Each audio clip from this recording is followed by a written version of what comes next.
This news update is brought to you by... Grab somebody and tell them hello. Your happiness will be connected to flow. Smile and cheer because that is we flow.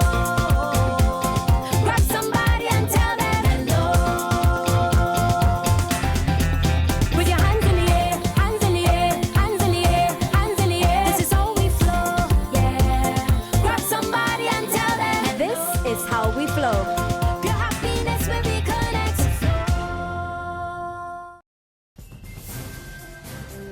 It's Tuesday, October 27th, and time for the Barbados Today afternoon update. I'm Fernanda Wedderburn. Thanks for joining us.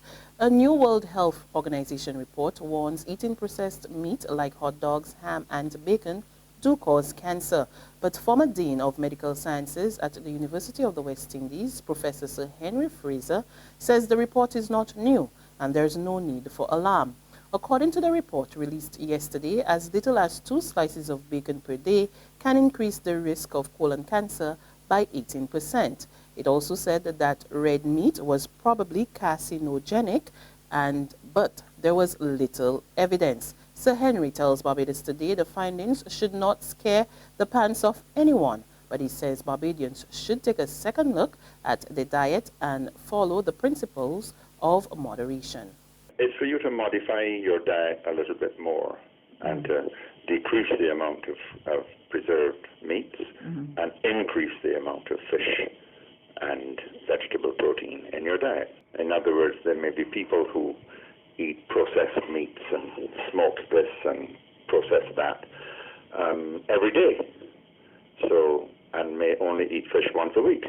And we're saying that it be the other way around. Have your bacon or sausage or processed salami or whatever else once a week, and have your fish every day.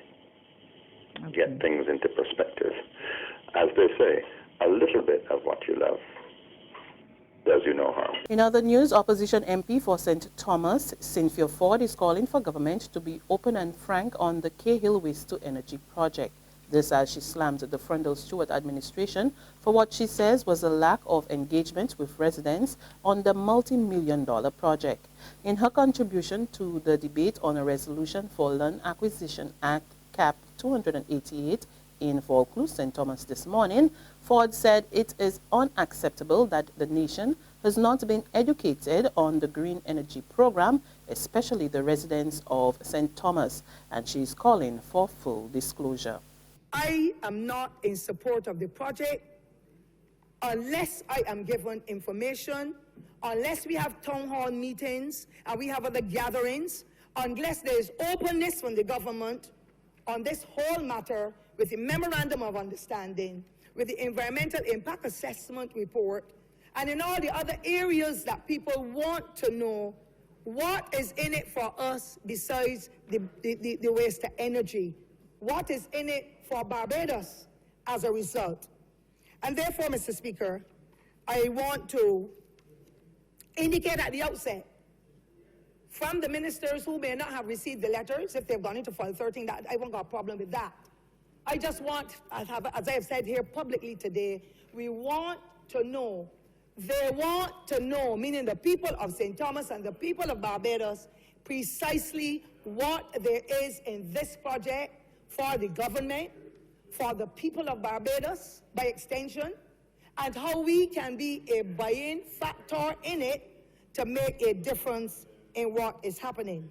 Now, in his contribution, Minister of Commerce and Industry, Donville Innes, slammed Ford for her criticism of the program, saying it is critical for the country's energy sector. At the end of the day, we need to identify a physical space in Barbados where we can, in a very holistic manner, address all of the matters pertinent to the collection, management, separation, disposal of waste in Barbados, and march towards a situation where as much of it as possible is recycled or used for energy. And that is the fundamental basis on which the government is operating. And Mr. Speaker, it is critical because today we are importing, about last year's rates that is, almost $800 million per year in fossil fuel. Something that we have all agreed is unsustainable. And therefore, as a government, what do? sit down and say, let us tax more, borrow more so we can maintain that high level of importation of fossil fuel? No. A senior police officer has downplayed reports of a breakthrough in the Gillian Bain murder investigation.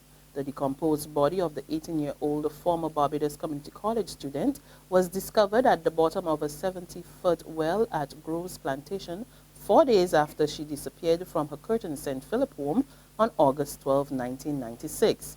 Acting Assistant Commissioner of Police responsible for crime, Livingston Eversley, tells Barbados Today he was not in a position to corroborate reports that the man held at the weekend in connection with the disappearance of 75-year-old Marcel Smith was also a suspect in Bain's murder.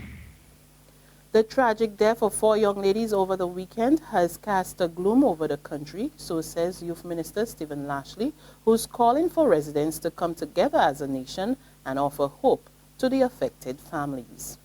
It is indeed a sad moment for Barbados, but one in which I believe we can together offer hope, offer prayer to the families and friends who are deeply affected by this tragedy that has brought a gloom over Barbados.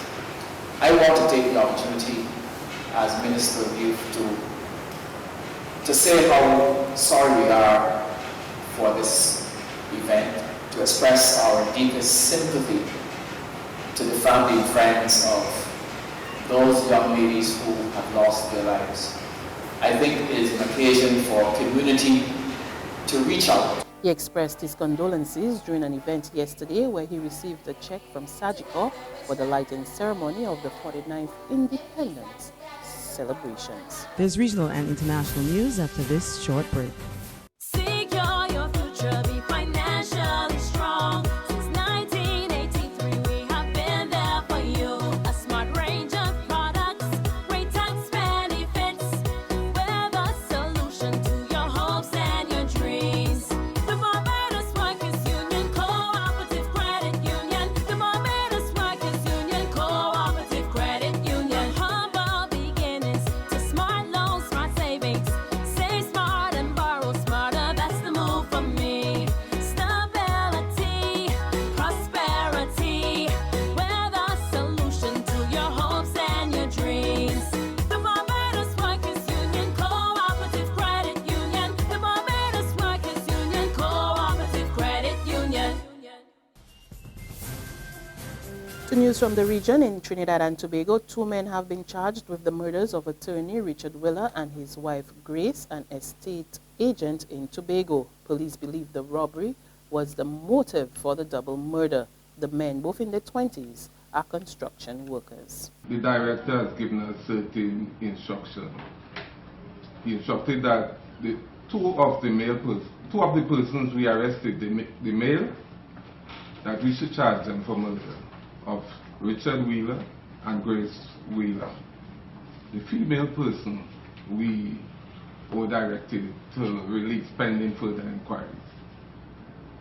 These persons, that's the 2 male, they are now being processed and they will appear in court tomorrow. Was there a confession at all by any of the accused? What I can say is that we obtained a number of things of evidential value. We got a number of things of evidential value, and we interviewed them and we noted what they would have said. Further afield, the U.S. Sheriff's Department has begun investigations into a disturbing video apparently showing an officer throwing a female pupil across a classroom at a South Carolina high school. More in this CNN report.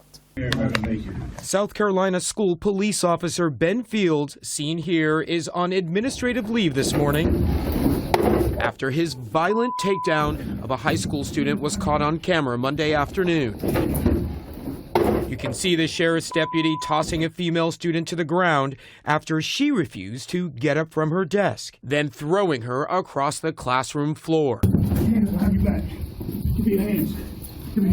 We don't want everyone to rush to judgment, but we also feel that the video was very, very disturbing. According to police, the Richland County student was asked to leave the classroom. When she refused, Fields was called in to arrest her for disturbing class.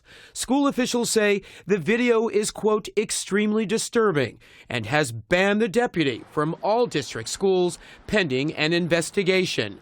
The Sheriff's Department, who's also looking into the matter, says it's still unclear what happened before the camera started rolling. That's the afternoon updates, but there's more on our website at www.barbadostoday.bb. You can also subscribe to our e-paper, our email updates, and like us on Facebook. You can also catch us on Izumi Media in bus terminals or screenplay at supermarkets and gas stations near you, as well as Channel 101 on Flow TV and Mix 96.9 FM for all the latest news and sports. I'm Fernella Wedderburn.